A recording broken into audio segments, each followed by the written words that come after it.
I can't let you go, there's no way. I'm already still burning. So hold to me close, now baby. I do what I'm told, still learning. To take my chances, to take my time. To keep on dancing, to walk that line, yeah. You got me shifting, the paradigm. No longer wishing, you're my lucky strike. Love the way you ride. Look into my eyes, say you're ready to go.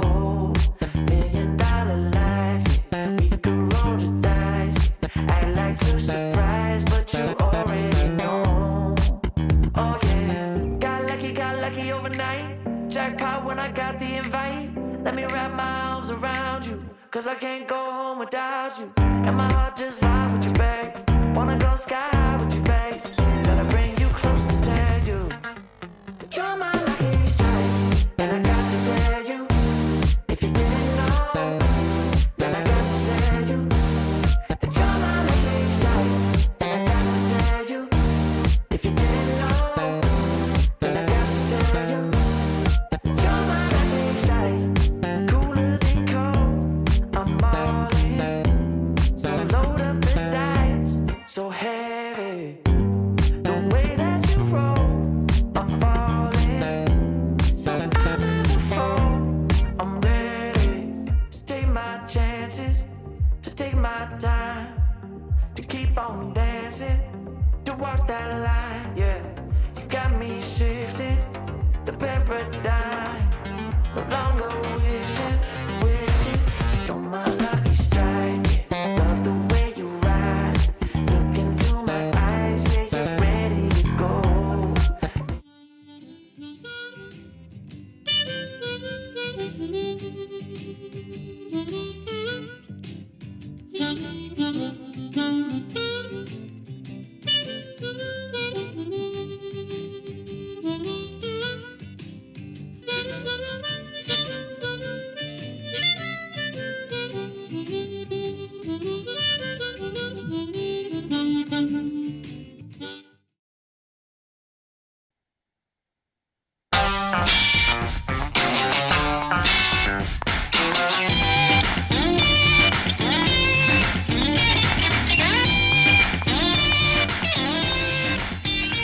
Hello, folks, and thanks for joining us for another bamboozling week here on the Rec Poker Podcast.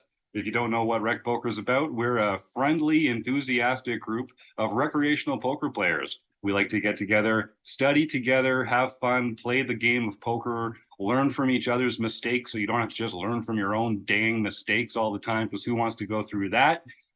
We have a lot of fun here at Rec Poker, and most of what we do is free. So I'd encourage you, if you're listening, head on over to www.rec.poker and sign up for a free community account. All it takes is an email address and a smile, although both are compulsory. Because most of what we do is free, I have to thank our sponsors, the Running Aces Hotel, Racetrack, and Casino, and also Mark Prashon over at Website AMP.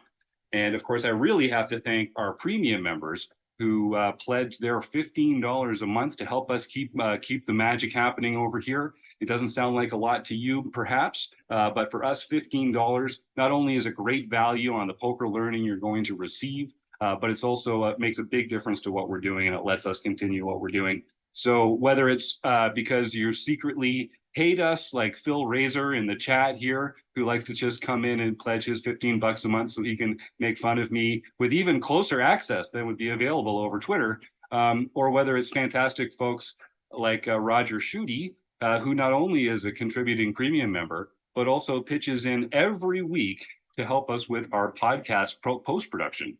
If you've noticed some images while you're listening to the podcast, cleaned up the audio, there's a lot he does behind the scenes to help out here, and he's just a great guy. So folks like Roger Schutte, I want to just say thanks again for your support. If I haven't mentioned it, I'm Jim Reid, Bluffsterini in the home game, and at Rec Poker Jim on Twitter. I'm one member of the Wrecking Crew, but just because I introduced the show doesn't mean I'm actually in charge around here. We take a whole crew. There's a village of people we could not do it without the Wrecking Crew. And if you want to find out more about all the cool members of the Wrecking Crew, like Kevin Mathers, Darrow Carney, Kim Kilroy, Keith, Monkey System, Brandt, the list goes on and on. But two of them are here with me tonight, and I'll let you meet them right now. Well, I'm Chris Jones. You can find me 5B5 on Twitter or 5x5 in the Poker Stars home game. And I am Poker Geek MN everywhere. My name is John Somsky, and I am proof that not all of the Wrecking Crew are cool. I'd hate to think that we ever made that claim, John. Anyone who knows us, we are definitely infectiously fun. Some of us, we might rate above average on the cool scale, but mostly it's about the enthusiasm that we bring to the game, and I think that's pretty cool. And so if you want to learn more about the Wrecking Crew members and myself, you can go to rec.poker/crew and look around at all the smiling faces there and learn about them and what makes them tick and why they've gotten more involved over here. And John, Phil in the chat says John is very cool. So he obviously knows you very well and your rich history in the land of poker. So take that, you humble jerk. So longtime listeners will know this is the Chats edition of the podcast. We actually do 2 podcasts a week here at Rec Poker. The Chats edition, which is a delightful exchange, a conversation between ourselves on the Wrecking Crew and a different guest every week. We actually have Aunt Chardonnay joining us a little later on today. She couldn't join us right at the top of the show. So Sarah Herring is going to join us at 8 o'clock Central, 8 o'clock Eastern in about 23 minutes.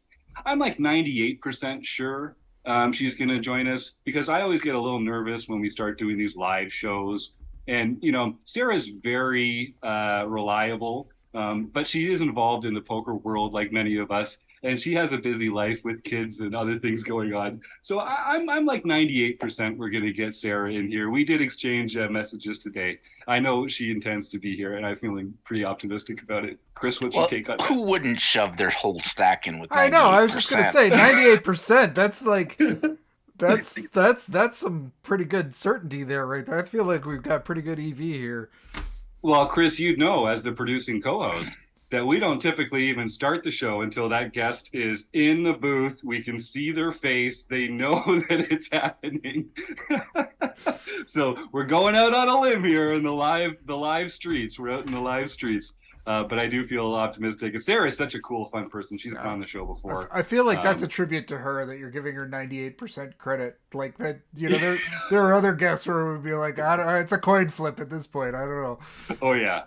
Yeah, that definitely, she deserves every bit of that credit. She's got some exciting news that I know she's can't wait to share with our listeners.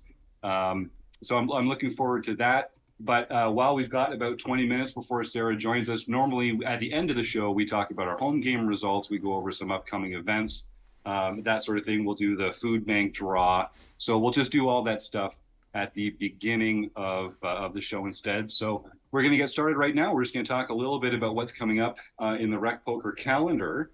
So we started earlier this year. Chris Jones is our membership content director, and he creates a series of lessons and different kinds of learning material over the course of the month. Every month, we started doing a cohesive monthly theme a little earlier this year, and we've been really enjoying that process. So basically, the way that works, it's not that complicated. Every month is a different learning theme, but all that we do here at Rec Poker is kind of based around that theme. So whether it's Chris's deep dive seminar, whether it's our study groups, whether it's the online review in hand, we might be talking about some of the concepts that are in that.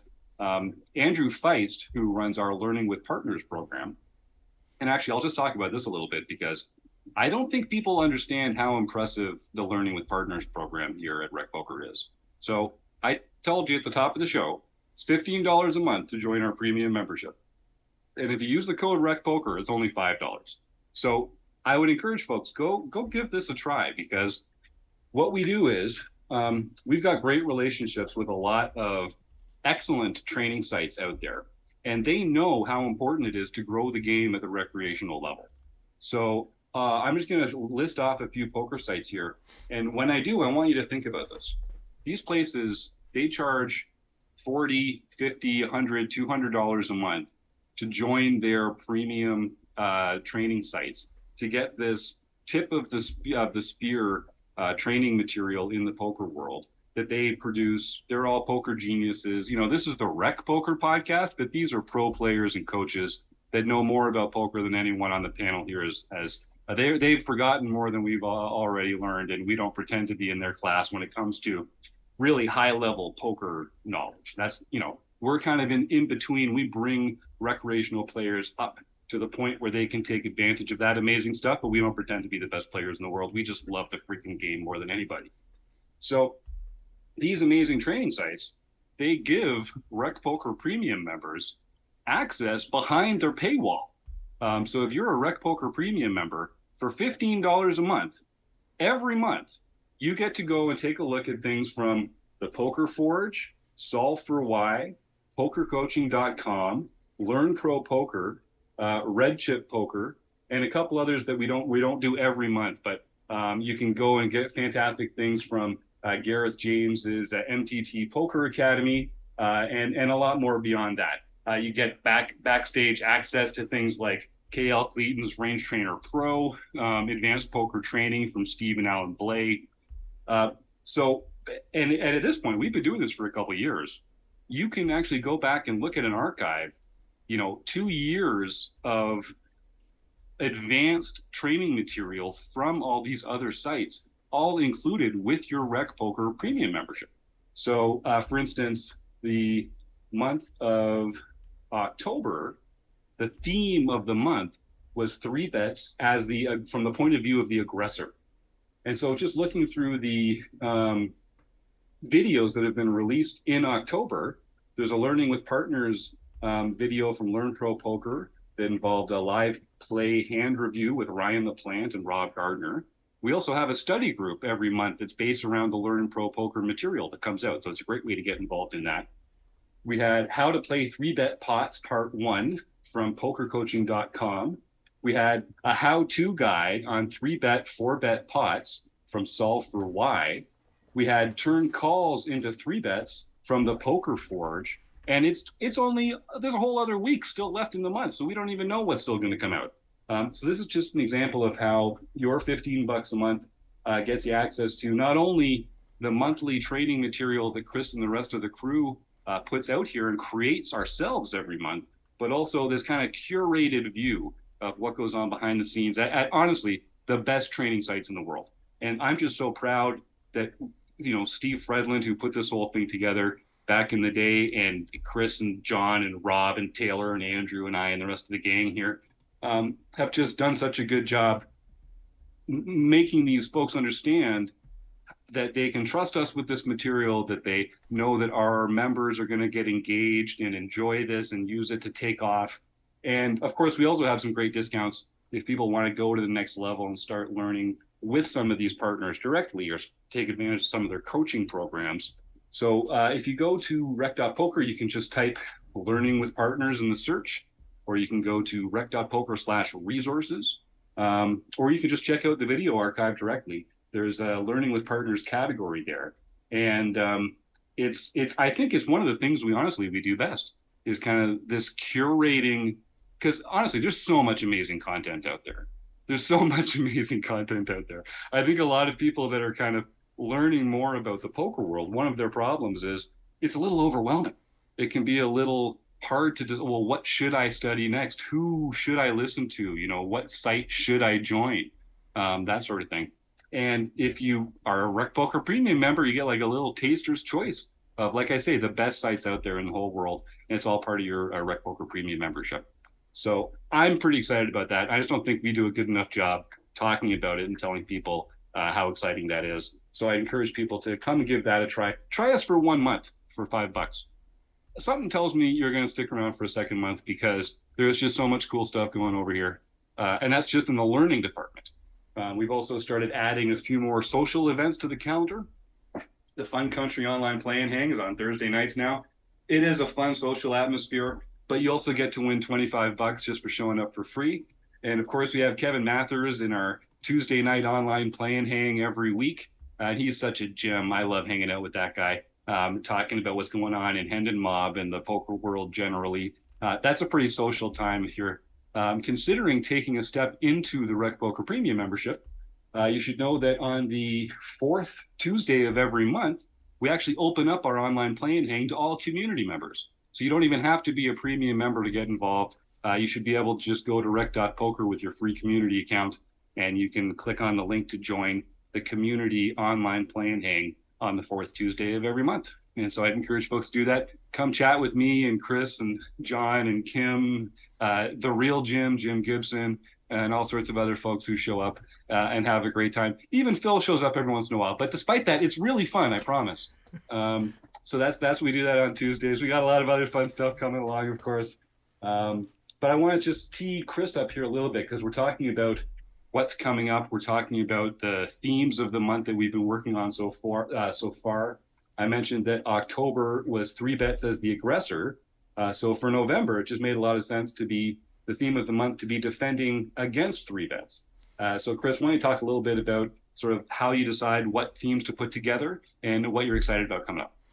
Yeah, I mean, it's just mostly like we look at like a sensible way to pull the content together. We kind of poll members once in a while. So if there's areas that you're interested in and you're not seeing them coming up, let us know. Just let Jim know or let me know. We kind of every 6 months we kind of look at our upcoming schedule and try to tease out the sort of the topics that are coming up. But like Jim said, we're doing 3 bets as the aggressor and then looking at defending against 3 bets. And again, 3 bets, if you're not familiar with it, we're mostly talking pre-flop here.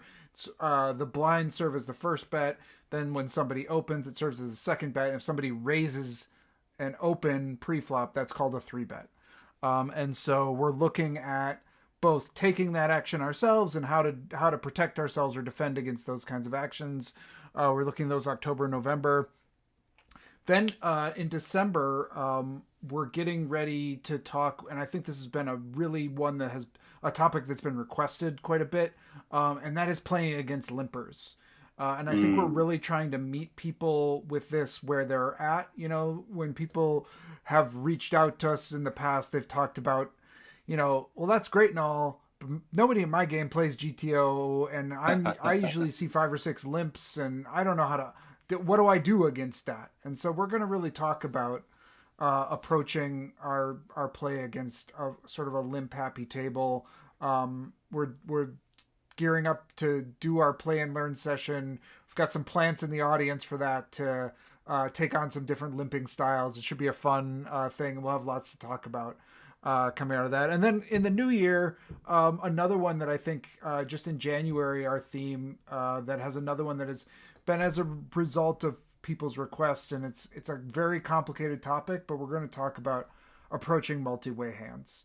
And how do we when we go post flop, because that's another thing that people see, you know, all these, you know, solvers are for heads up, and everyone's in the GTO world's really a lot of the times talking about heads up, but you know, when I go to a post flop, I got 3, 4, 5, 6 people coming along with me. Now what do I do? And so we're gonna try to break that down as best we can and talk through those topics. So those are kind of the ones that are really on the near term. We got some other ones coming up after that, but I think there'll be some good topics for us. Yeah, you talked, we listened. You said bring us more of the stuff that's applicable in the games that we're playing. And so defending against 3 bets, playing against limpers, and approaching multi-way hands. You know, those are 3 spots where if you can pay attention that month, watch some of the videos. I do encourage people, join the sessions that we have. We have multiple sessions throughout the week, often more than one each day, where we discuss poker strategy, we review hands. There's the book study. We use tools to analyze particular spots. There's a lot of different actively engaging Zoom calls or streams where you can get involved, ask questions, answer questions, think about things. And, you know, sometimes you can win prizes, but sometimes it turns out that the real prizes were the knowledge that we gained along the way. And there's a lot of that going on over here. So I'd encourage people to check that out. And yeah, like we're getting some great comments in the YouTube chat. And I love it when folks come and tune in live on Monday nights at 7:30 Eastern on YouTube. Because it's more fun. It's more fun when you have more people in the chat. Great comment from Michael Pinciero here. Sounds like my home game. Limp, limp, limp. Yeah, exactly. And we've got Dark Angel in the house. Thank you, Donna. It's always nice to see you in here. There's Phil. And then Joe Coolis, another great guy who I'm really happy to see in the chat every time. I see Martha's in there. The real Jim Gibson's here. How about that? Fantastic. So we're going to have some fun with that, I think. And I think we'll probably get why don't we get our food bank draw out of the way early so that folks can pay attention to Sarah. Because I know once we finish the interview, Chris, we're going to have to wrap out of here pretty quickly because you are recording and hosting the Play Along seminar tonight. So why don't people start entering the words food bank into the chat right now? And I just want to remind people, food insecurity is something that affects more people than you might think. And a great way to help with a global problem that might nevertheless be in your backyard is to just donate some time or some money or some non-perishable food to a food bank near you. And if you just Google food bank near me, you'll find someone or an organization that needs your help. So while folks are typing the words food bank into the chat, John Somsky, why don't you take a look at the home game winners from this past week and lead us through that list of heroes. Quick question, Jim, because I don't think I heard it. What are people trying to win with by entering food bank into the chat? What a great question, Chris. Last week we gave away. I'm going to duck you some points though because we should have interrupted John with that. Fair enough. We should have let John get going and interrupt him with that. But okay, we'll get it, Chris. So we try and give away something interesting every week. Last week, it was a copy of Matt Matros's book, The Poker Brain. The week before that, I think we gave away a month at Learn Pro Poker because it was Kim won it that Sunday, and she already had a lifetime membership. Tonight, we're going to give away a free month of Rec Poker membership, and I've already been teasing it for the last 20 minutes. You know how much fun it is, how great it can be.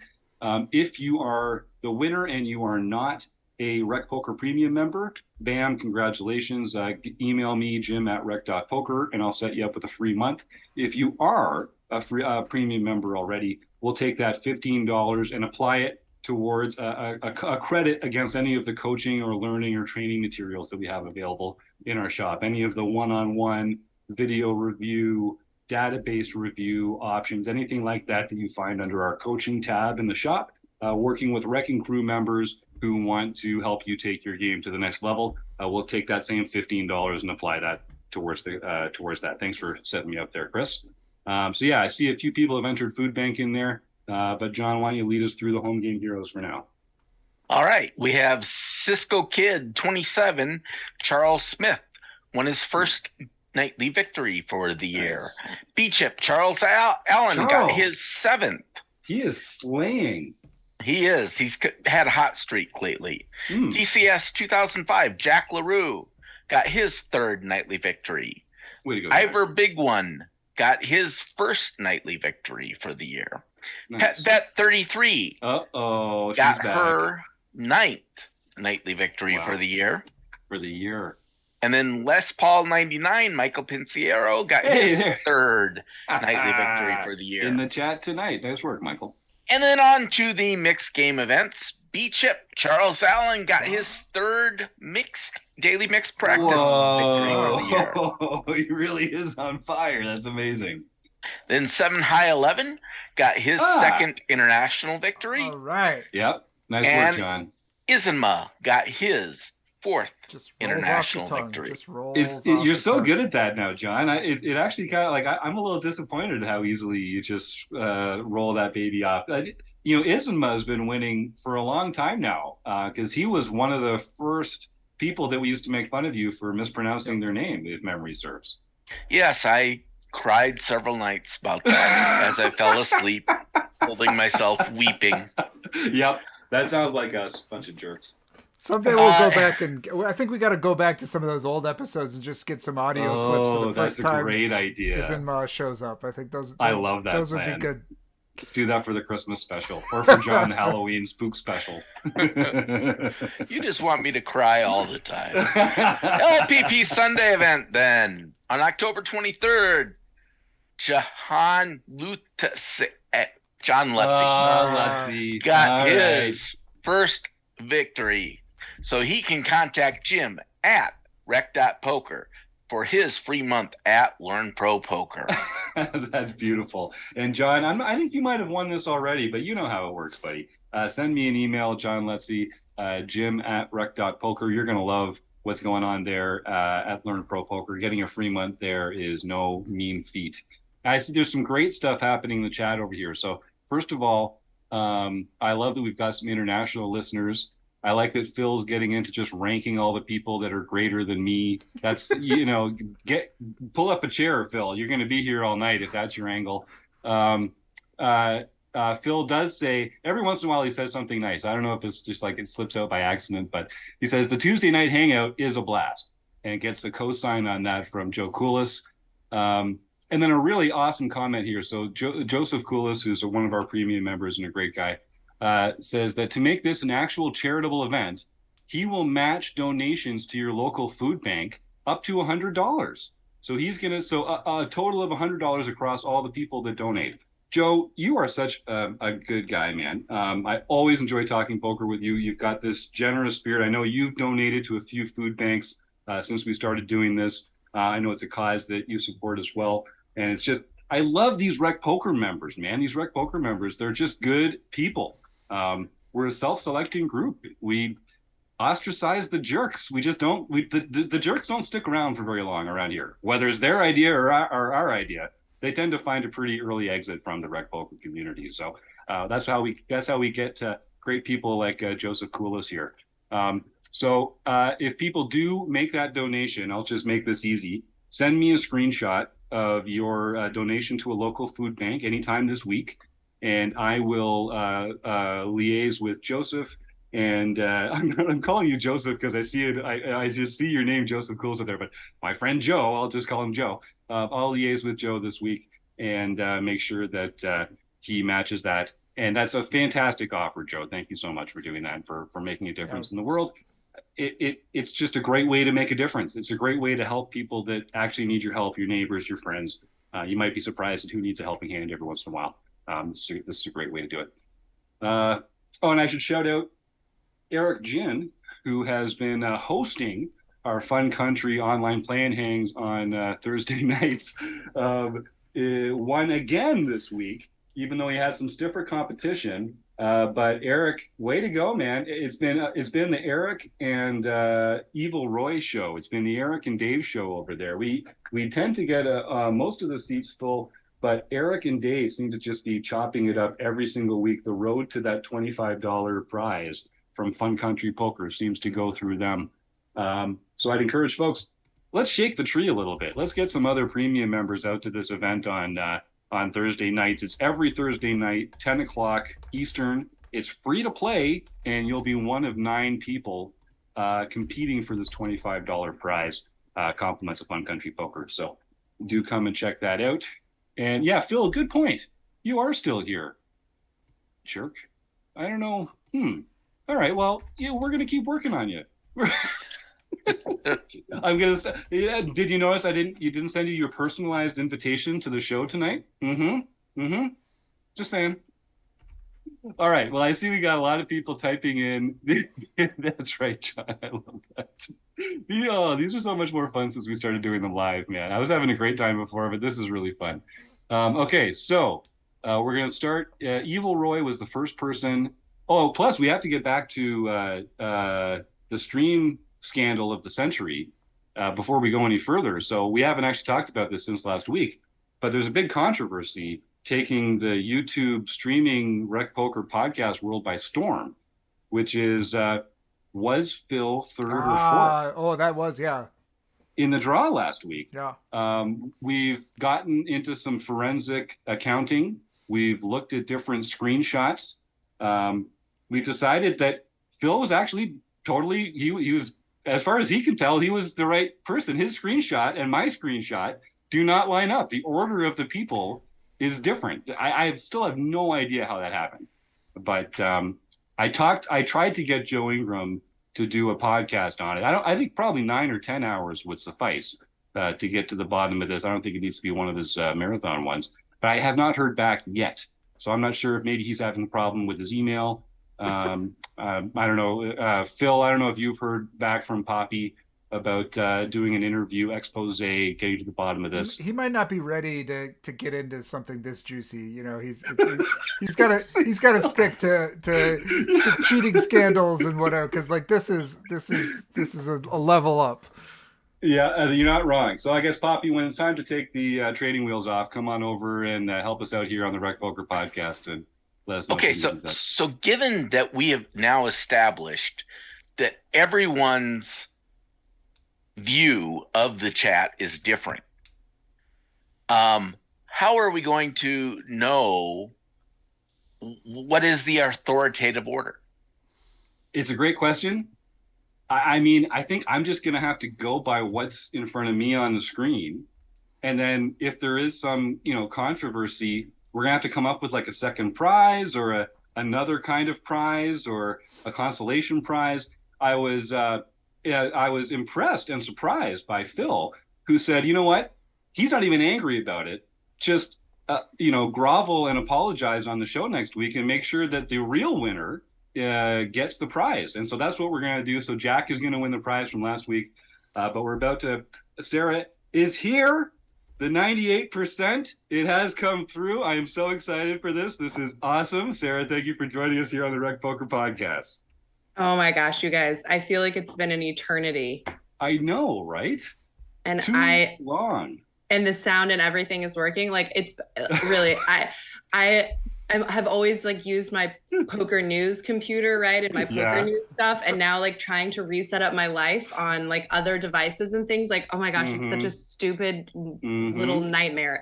Just doing everything is like, been a nightmare for like 3 weeks, but we're here. Well, I'm so glad you joined us. We're just about to roll a die to see who's going to win the draw this week. And then we're going to get right back into the interview with you because you've got some exciting news. And you're we're all such big fans of what you've done and what you're getting into. This is going to be a lot of fun. So excited you saved it for me. Yay. Oh, here we go. Yeah. So every week we give away a prize for people that type the word food bank into the chat box here because we're doing this live on YouTube. So I think we've got, starting with Dave, that's 1, 2, 3, 4, 5, 6. So that's boring. We get to just roll a boring old 6-sided die. There you go. No, there it is. You can see it there. We do have nerdier dice available, but tonight it's just an old 6-banger. Let's see how she goes. Don't be 1.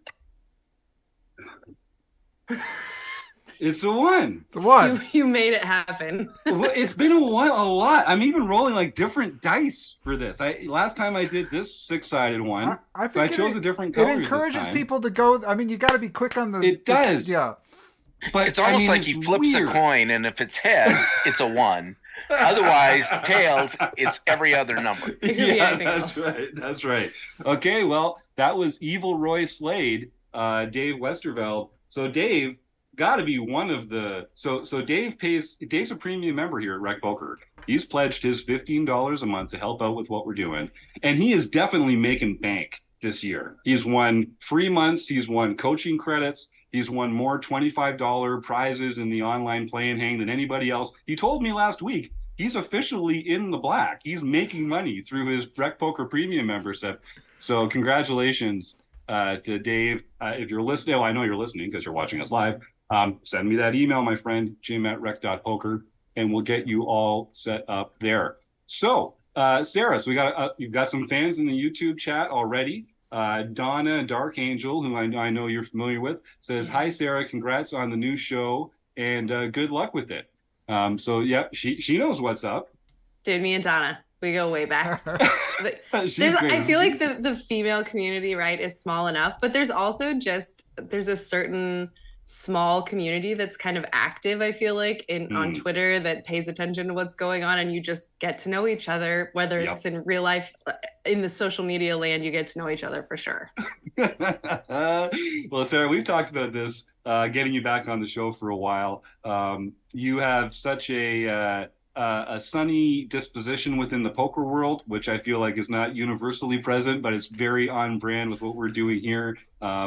So I guess I ask all our guests this. Why don't we start off just, how do you yourself define your role in the poker world? And then we'll take it from there. Oh my gosh, it's so funny because you said like you have so much, and I thought you were gonna say children that make it really hard for you to like do anything in the evening time. Your Twitter DM to me talking about how we were going to have to bump the time of the show back a little bit is one of the funniest DMs I've ever got in my life. Yeah, you got a lot going on over there. Dude, I'm telling you, like the whole world has kids. So I just now am like, what has everyone been doing this whole time? I did not give enough credit. It is such a massive task. I mean, and just the little things like, oh, I'm sorry, you want to talk to me sometime between 6:30 and 8 in the evening? Really, if it's between like 5 and 8, like there's just not a second to spare because they are tiny little serial killers. But yeah, I mean, in the poker space, it's been really interesting for me lately because I was at Poker News for 12 years and I just decided to leave. And so I feel in some ways, okay, so when I was a little girl, my grandfather, he retired as like a full bird colonel in the Air Force. And I remember going to his retirement ceremony and, all these people talking about him and me just learning all these things about what his life was like and people that he'd helped and things that, you just don't know about somebody's work life, basically. And I remember thinking as a little kid, oh my gosh, I can't wait to retire and like have all these people, say all the things I've done in my career. And I feel like I had like a mini retirement ceremony basically in the last few weeks that I think if you had asked me 2 months ago what I feel like my role in the poker world is, I would have had a very different answer. But I feel basically now like people have told me what it is, and and that's been really nice for me. And one of the most interesting things that someone said in the like semi-retirement ceremony things was basically just that when I came into this world, I was off camera and just like working in production basically, and I was producing content for Stars and News, and that some people behind the scenes and some players had said like, oh, she really connects well with poker players. And we think it would be easier if you could just put her on camera. You could have these conversations on camera and you don't have to then, if you're off camera, you have to have the players sort of answer the question within you're like, tell me about this, or you have to say it in a way where they can cut the question out and people still kind of understand what's going on. And they said, if you just had Sarah there, then you wouldn't have to do that. And the poker players wouldn't have to think so much about how they're answering and they could just be present. And that I think it's been my pleasure to get to share a lot of the stories of poker players and personality and people in the media and people that you didn't know or don't know who are having deep runs in events, or I think it's one of the greatest and best things that I've done in the last decade has just been to share other people's stories, basically. That's awesome. And if folks want to, they can tune into the Poker News podcast from a couple weeks ago where they did a really good sort of series of people calling in to share their stories about the time that you'd spent with them and that sort of thing. I was touched listening to it. I wasn't involved in it. Wasn't that something? It was the best. I like sent it to my mom and everything. I was just like, this is so great. I've never felt so honored in my industry. That was really something special. Well, I'm not going to ask you to like rank any of those things or like who your favorite or least favorite guests were, or any of that, because obviously it's a lot and it's all very fresh right now. But it's probably the same person, the answer to that question, actually. Because I will say Bryn Kenny was hands down one of my favorite people to interview always for my whole time at the Poker News podcast. And then the reaction to the last interview was probably the worst thing I ever dealt with in my career. So like, I would say it's not that hard for me to think of it. It's pretty much the same. All right. Well, and actually, and I'll tell every week, of course, I tell our viewers in the chat, if you've got any questions, you're watching live on YouTube, feel free to just type your questions into the chat there. Or John Somsky, I know he's unmuted here. So if anyone in the panel here wants to ask any questions, feel free to just unmute and jump in. My one question for you at that point would be, can you describe kind of the tension between being a fun host, but also having relationships with people in the poker world, but also having to kind of ask hard questions and actually do some real news breaking? Can you just talk a little bit about that, what that tension feels like? It's the worst. And it's not just about players either, because obviously our paychecks, come from different sources and people. So for example, it costs almost $500,000, right? For Poker News. I don't know. I'm not sure if I'm supposed to say those kind of things, but it costs a lot of money. We won't share this with anybody. Yeah. It costs a lot of money to go to the World Series and to send a team of like 50 people to somewhere for 2 months. And you have to pay, it costs a lot of money, right? So then also you have to go out and you have to find sponsors and you have to find people willing to pay for you to be there. And so then you develop all these relationships also outside of just the like players and what you're saying about them. And of course, almost everybody who has money to spend to do these things also has like a vested interest in whatever they're doing. And they also oftentimes are parts of news stories that are either flattering or not flattering. And when it's not flattering, that's complicated. And the same with players. And I think even more so with the players, it's difficult because we ask them all of the time for their time and energy for free. Right? Like the players don't get anything when they talk to us. And so pissing people off is not a particularly advantageous thing in the long run. And it's so interesting because I don't think of myself as like having a lot of, like a deep Rolodex or anything like that. But I think that is one of the things that I've realized in seeking other employment is how other people see me is like, oh, one of your biggest skills basically is that you know a lot of people. And sounds terrible. But if you go around, pissing all of those people off, you could build your own brand for sure. And you could make your own type of content, which I like hats off so much to people who are able to do that. But if you need to have a regular paycheck in a regular life, it is definitely a tough balance. And for me, I've tried to let other people tell their own stories. And honestly, when I was done with the Bryn interview, I felt great about everything, which sounds so crazy after everything that happened. But I felt really awesome because I went into it with the goal of just letting him speak. Like I'd never expected to have all of the questions or to be this like interrogator or something. And it's also happened in several other situations. I mean, when Stars changed the VIP programs a few times, this was a very delicate issue and a lot of players were boycotting. And so even speaking to the players at the events was sort of like a dicey thing to do, and showcasing that they were at the event and not boycotting. And there's been quite a few situations where I felt like the best thing that I could do is just let other people talk about their stuff. I'm not an expert at almost any of these things. And the minutia in poker is so key. And so many people are such experts at every little thing that, I'm never gonna be that. And I think I will continue to just try to let other people either dig their own graves or tell their own stories or let the things stand for themselves. I don't feel like that's my job. Good answer. But other people do feel like that for sure. Well, yeah, everyone's got opinions are like belly buttons, right? Everybody's got one. Yeah.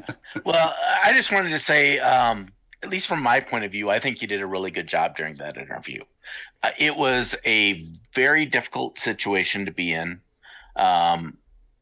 It's really hard when someone you have grown to know and like is faced with something like that and you don't want to believe it and all of that type of stuff. And if you hadn't been there, we wouldn't have had a chance to hear from him. So no, that's what I kept trying to say too. Like, I was just like, I didn't want to do this. I remember even calling Lynn and Christy, like after he said he was down to do the interview. And like, I called them, I was like, there's no way this is going good for me. Like 100%, this is never going good for me. And they both were like, yeah, no, you're right. Like, this is definitely not going to go good. And, but I was just like, but everyone wants to hear something. So I thought like, well, I mean, at least it'll be that. But well, in hindsight, I really wish I just didn't do it.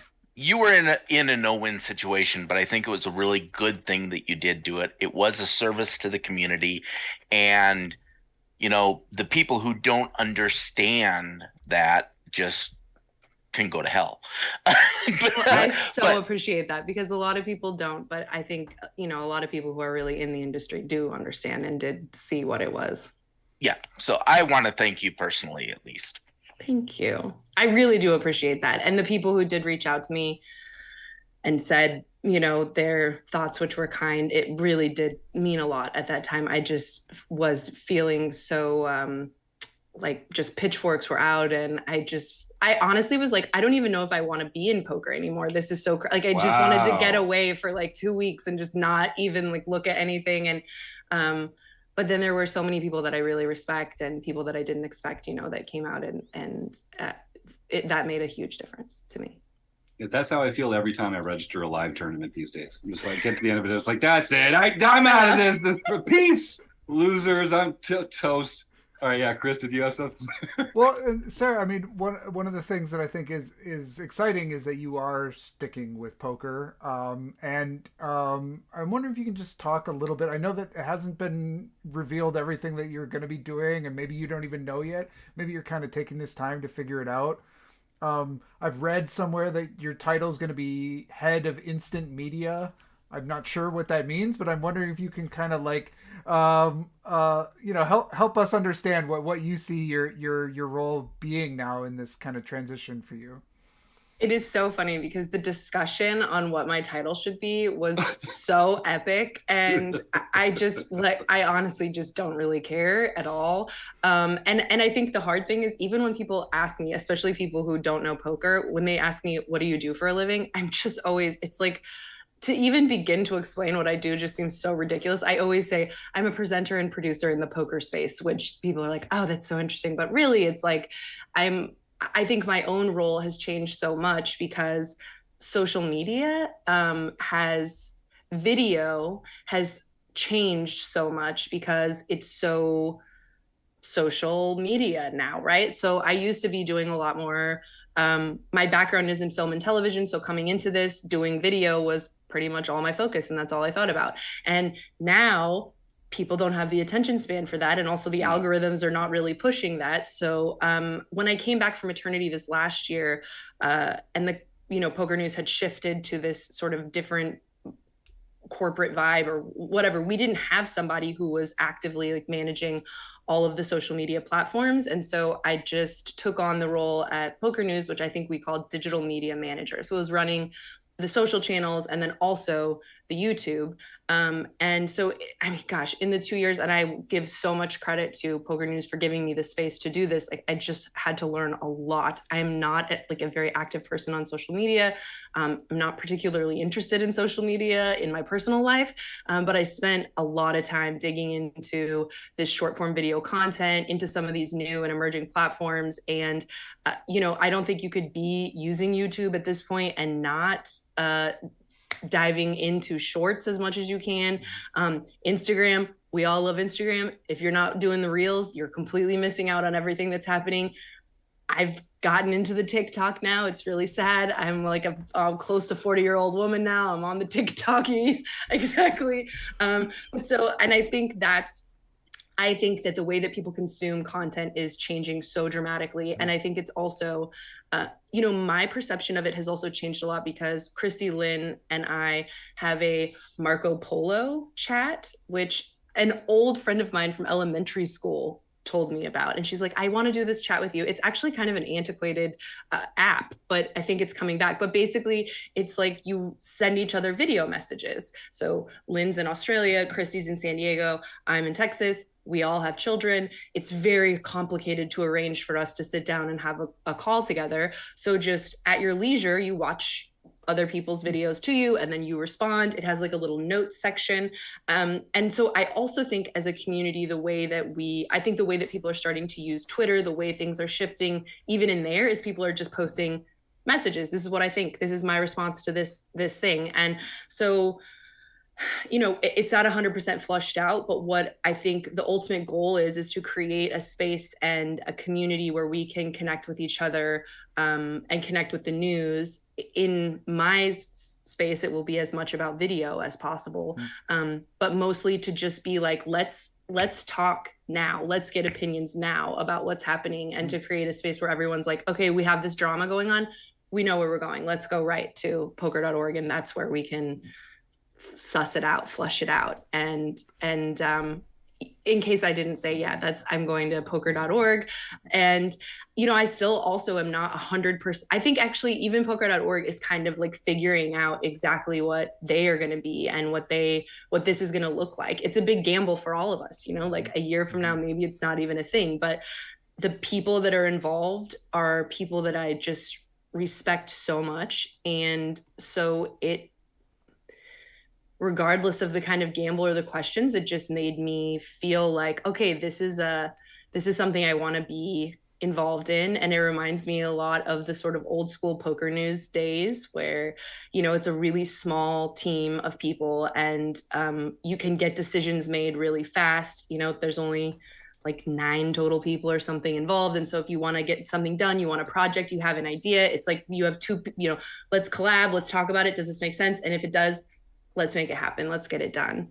And also, and this is another huge project that they're trying to sort out and suss out, is to have a player advisory board, to have a group of well-respected and known players who we can reach out to when things are going on and get their thoughts and opinions right away also, so we can start those dialogues, so we can have those conversations that come from respected people in the poker community, but also so that if we have questions, you know, ethical questions or sponsorship type questions or things like this, that we can hear right away from people in the poker community what this looks like, what this feels like to them. And I hope we're going to be able to pull it together. It's a lot of, again, acts of service that we're asking poker players to give us, you know, please give us your time, give us your opinions, give us your social media accounts, basically, like always, if you want to do something where you're not going to where there's not like a super clear profit motive in the beginning, then you've just got to get a lot of people who are willing to dive in on an idea, on a concept. Yeah. And the concept is that we just need more news that feels like it's free. Yeah. I love that idea. Yeah. Oh, and you know, like we're all about sort of passion projects and people doing things because they love it, and like giving time to the poker community. You know, that's how great things are accomplished. Nothing great was ever accomplished alone. And when money is the motivating factor, you know, that isn't always the best guide either. You know, a lot of greatness just comes from people doing things that they're excited and passionate about, that they think will make the world a better place, whether it's the world in general or the poker world. And so I just love that that's the attitude of this. Sort of feels like a startup vibe. It's like a very agile, right? Yes. And that's, you know, so. And honestly, instant. My feelings about the poker community have always been that this is basically what the poker community is about, that it's a that contrary to popular, you know, portrayals in media and things like this, and in the more mainstream media, that poker players are people who are strongly convicted about ethics and who are extremely charitable with their time, with their money. Honestly, the last year has just like made my head explode, to be fair. I think I've said it a lot of times, but I've been very naive about things going on and goings on in the poker world. And actually, I always thought at the highest levels was the places where they're just, people were so above board and just, they were so like self-policing and all this. Like honestly, I was such a moron now when I think about things, but I'm still going to keep this dream and this vibe alive. And like, I believe that most of the people that I know personally in the poker world are trying to do this and are trying to make the poker space as transparent as possible. Yeah, I mean, tragically, most of the poker players that we know are human beings, and you know, humans gonna human. You know, oh, those crazy humans and their schemes. So yeah, that does Falling make a short, lot of sense. you guys again. Yeah, Chris, take it from there. Well, and I have some audience questions here which I want to get to, but just if you're still workshopping the title, I loved how you described how like there's this drama out there, let's suss it out. So maybe Chief Susser of Drama or something might be a nice title there. Honestly, some of the ones that I came up with, I think people were just like, this is ridiculous. Like, oh, man. I think one of the ones I said was like czar of drama or something like this, something along drama those lines. Like, drama like, czar, that's awesome. Drama czar. Like you put this on your LinkedIn and people are just like, okay, you can only work for like someone in Silicon Valley or something. Right, like you don't belong in the rest of the world.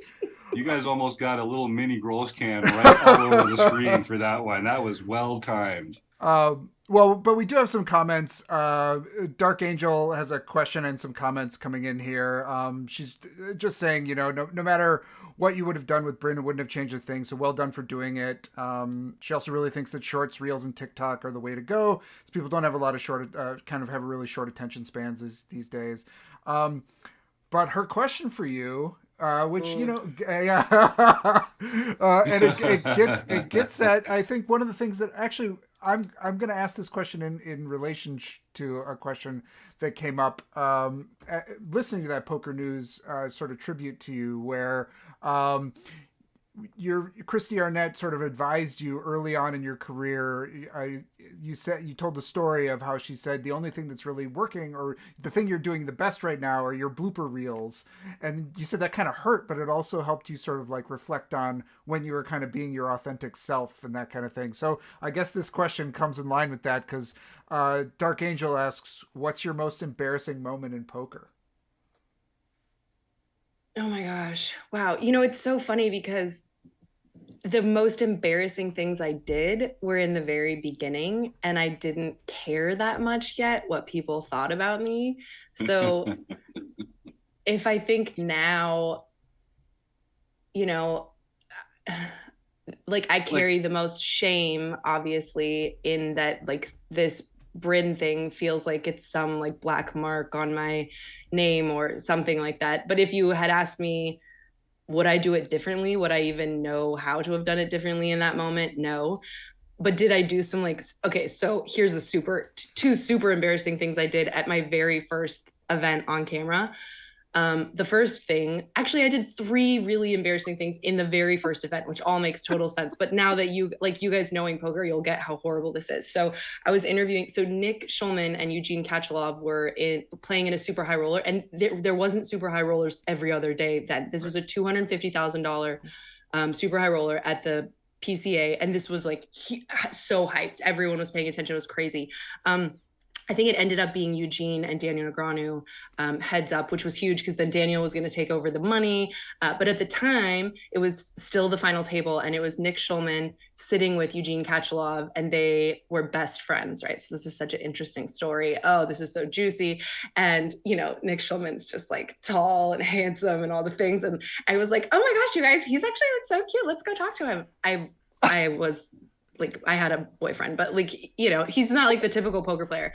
So I get there and Burn to poker. Oh my gosh. So you, like you're playing with your best friend, right? His name is like Eugene something or other. Literally, I said that. I said Eugene catches something. What's his name? Eugene catches something. Oh my gosh, he's playing a $250,000 event. But also I knew nothing, and everyone was like, just go. You got it. So it started with that, which was horrible. And then I was like, okay, I'm never doing this again. You know, I'm going to research everybody's name. I'm going to know how to say it all. I'm going to get everything all together. And so I'm the next day following Christy around, and she's just telling the camera person who to get B-roll of, and I'm just writing it down, everything she says and exactly how she says it so I can go do it. And then I go to do the update, and I thought she said Yevgeny and then Tim Mashenko. Like these are 2 separate people. And so I did my whole update, and I was like, and also Yevgeny and Tim Mashenko, which is obviously the same person. And this was like pretty uncomfortable. And then right after that, so this is just to like showcase how horrible I was, but this was the worst. So then right after that, I go to interview Sergio Garcia, who is a famous golfer. And I'm going up to the table and they say it's this guy, he's that guy right there. You can't miss him. Like all the cameras are all around him or whatever. So I go over to the guy I think they're pointing at. And I was like, excuse me, sir, do you think I could get you for like 2 minutes on the break? I'm so sorry. And he doesn't speak English. So I'm asking the person next to him who says they speak Spanish, can they translate for me? And I'm like, I'm trying to get him for an interview on the break. And then the person next to that person says, are you trying to interview Sergio Garcia? And I was like, yeah. And the guy goes, I'm Sergio Garcia. Oh my gosh. I turned bright red. And then I messed up that interview so bad too when I was doing it. And he was so gracious and so kind. I can't even believe how patient and wonderful he was. Honestly, I was so lucky. Same, Nick Schulman. I was so lucky. The people were so nice to me. And I just didn't know yet to care. I had just come from working in Hollywood, right? So I was like, oh, I've like been working with, A-list celebs, so who cares about like these people or whatever. Oh my gosh, Sergio Garcia, Nick Schulman, Eugene Kachalov. Yeah, I mean, now I just realized but fortunately I didn't know enough to be super embarrassed yet, but I am very embarrassed now thinking back on it. Well, and it just goes to show for our listeners at home. I mean, and look how it turned out for you. A couple missteps early. Keep trucking along, guys. Yeah, exactly. Just keep reading the blogs. You'll figure out who people are eventually. It does take time, though. And in training so many other people over the years, I can't tell you how many times I've showed them those videos, showed them those interviews, and just tried to explain to them, you don't have to be there yet. You will get there. And also to explain to other people who we work with, other people in the media, other people in the audience. Most people don't just come in ready to, perform. And most people who do come in ready to perform don't know about poker. So you've got to give people some time to suss it out. Even Laura, who's doing amazing now. I'm so proud of her. She had like a full-on panic attack the first few days, of working at Poker News. And I remember I was still on maternity, and I remember talking to her and just telling her, like, you'll find your voice and you'll find where you feel comfortable. And seeing her now, I just feel like a proud mama bear. So many of them through the years. You show them your own shame, and then, it's like, it doesn't get much worse than that. So you guys will crush. That's great. Well, I think we're going to break some news here. My mama bear tunes into the show every week. She's one of the people in the YouTube chat every week. That's Martha. So the subject of moms has come up a bit. Some of the folks know that Martha is my mom, but not everybody. Now everybody knows. So hi, Mom. Thanks for tuning in every week. And hi, Mom. I know I've probably come up with a few embarrassing things that would make her blush over the course of my poker career, but it's so great to have the support of a loving mother when it comes to this kind of thing. And you're going to do well. So I love part of your story, and we'll let you go soon here. But you started in this industry. You feel like you had a lot of experience in this particular niche, but like a lot of our other guests, you had, enthusiasm and talent and interest, and that has sort of allowed you to kind of forge a path in the poker world. Do you have any advice for people like myself? A few years ago, I really enjoyed poker, but I never sort of pictured myself hosting a podcast or coaching or playing in the World Series of Poker main event. Like those things were all just kind of in this abstract other realm. But the fact is, the poker world is there. It's accessible. It's made up of real people. Some of the humor is little qualified as I am. And we still manage to come and have a great time and be part of these amazing communities and like build these roles for ourselves. So, can you just share some advice for other people that might want to kind of get a foot in the door or create a space for themselves in the poker world? Yes. Two things, which are both the same, I would say. Number one, I had a path for myself, right, that I saw and that I thought I was going to be a filmmaker. I was going to do, everything I did was going in this direction. And God had a completely different path for me that I would have never even seen or thought to see. And it was so much better suited for me and such a better life than I ever imagined for myself. So I would definitely say, first of all, don't worry about planning all of your, twists and turns in your life, because God's got an awesome plan, and you will get where you're going, and you'll look back and think, oh my gosh, this was even better than what I thought. And part of that, I think part of what comes with that is just being, like you said, embracing and jumping into things that you don't know about, that you're not sure about. And this is exactly what I was saying to Chad at the end of the last podcast, because Chad's someone who always, so the podcast is not something I ever wanted to do. It's not something I ever saw myself doing. It's something I enjoyed listening to other people do. But when there was an opening, because everyone was leaving, basically, I just didn't want to see it die. So I was like, you know what, I'll try this, I'll jump into it. And then when they said, we're not going to give you any more money for it, I used to have an editor for the podcast, right? And then there was a period where Poker News was like, no, we're not paying for that, it doesn't make any money. So I was like, okay, I'll figure out how to edit the podcast. And the same with like making thumbnails. And as these things started to come to me, the same social media, I wasn't particularly interested in it. And now it's pretty clear this is the direction where my career is going next. And so I just think that you think you know what's right for you or what you're interested or what you like, but when there's little opportunities or little windows or new things to learn and check out, just do it and you'll figure it out. And honestly, everyone I've ever hired, some of the people that I thought were going to be so amazing because they already had the skills were the worst to work with. And some of the people who were just the most open to learning and the most, when they had questions, they're down to just like deep dive on YouTube really quick and figure out how to like edit something up, or, you don't have to know everything, but if you are willing to try and swing at it, I just think the world has so much to offer, and you might be surprised where your path ends up. Even the dice thing, dude, I got so into games. Someone just said something at an event. I think it was Scott Seaver, and he was talking to someone on the plane on the way home, and he was talking about how gaming was such an important part of how he grew up. And I was pregnant at the time, and I told my husband, like, I want to be a gamer. I want my kids to know about games. And so we just like went into it. We got the game table, all the games. I went crazy for a few years and I love it. Yes, I love it. And I would have never, I don't know. It's like you already think you know what you love and you want, and you've got your hobbies and things figured out, but like, dude, take a gamble for sure. That would be the best advice, right? Take a gamble, host a podcast. Why not? Yeah, I love it. That's beautiful. Well, thank you so much for coming on the show and sharing these fantastic 30 or 40 minutes that we've had together here. Oh my gosh, you guys, this went by like a blink of an eye. I know. Good times with good people, right? What can you do? It always feels like that. So tell us just where can people get a hold of you? Where's the best place to reach you personally, and how should they get in touch with your new material and everything you're going to be working on at Poker? Sure. So my social media is Aunty, Aunty Chardonnay, all over the place. And I leave those DMs wide open. So feel free to just slide on in if you're trying to get a hold of me and you think you can't.